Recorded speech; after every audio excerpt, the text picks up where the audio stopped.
स्वागत है आप सभी का हमारे YouTube चैनल हिंदी ज्ञान पर। एक बार पुनः हम आपसे जुड़ चुके एक नए वीडियो को साझा करने के लिए। आज का जो हमारा वीडियो है वह क्लास 12 यूपी बोर्ड के छात्रों से संबंधित अध्याय पुरूरवा, जो कि राष्ट्रकवि रामधारी सिंह दिनकर जी द्वारा रचित शीर्षक है। यह शीर्षक परीक्षा की दृष्टि से महत्वपूर्ण शीर्षक है। इस शीर्षक की व्याख्या आज हम इस वीडियो में आपको बताएंगे।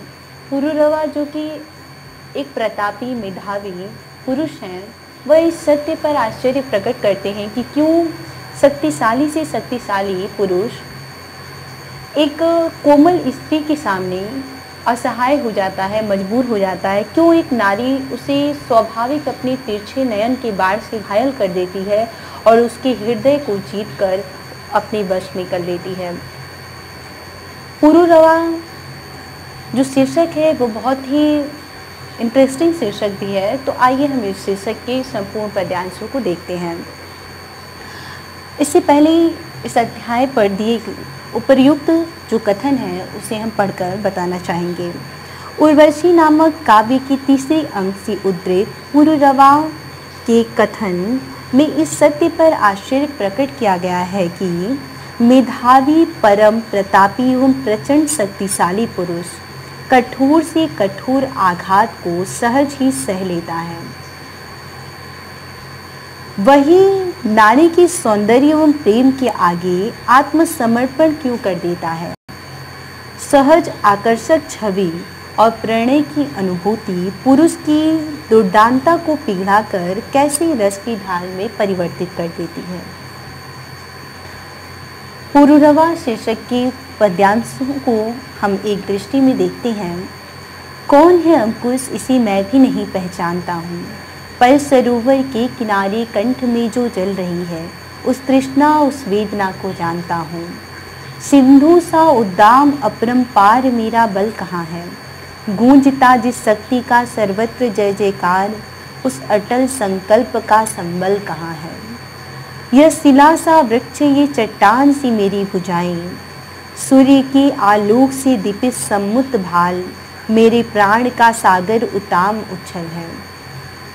सामने टिकते नहीं वनराज पर्वत डोलते हैं, कांपता है कुंडली मारे समय का ब्याल, मेरी बाह में आरुत गरुण गजराज का बल है, मर्त्य मानव की विजय का तुर्य हूँ मैं, उर्वशी अपने समय का सूर्य हूँ मैं।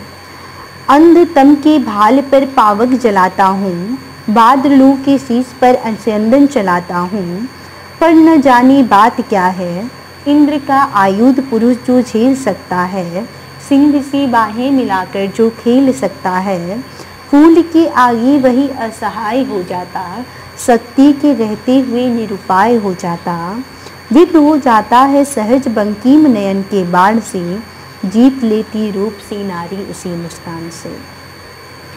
पुरूरवा की मुलाकात उर्वशी से होती है। उर्वशी स्वर्ग से उतरी एक अप्सरा हैं और सरोवर के किनारे पर पुरूरवा जो हैं उनकी मुलाकात होती है उर्वशी नामक अप्सरा से। वो उसे देखकर उन पर मोहित हो जाते हैं उर्वशी पर, और उसके समक्ष अपनी शक्ति का बखान करते हुए कहते हैं, कौन है अंकुश, इसे मैं भी नहीं पहचानता हूँ। अंकुश अर्थात प्रतिबंध या बाधा, इसे मैं भी नहीं पहचानता हूँ, पर सरोवर के किनारे कंठ में जो जल रही है उस तृष्णा उस वेदना को जानता हूँ।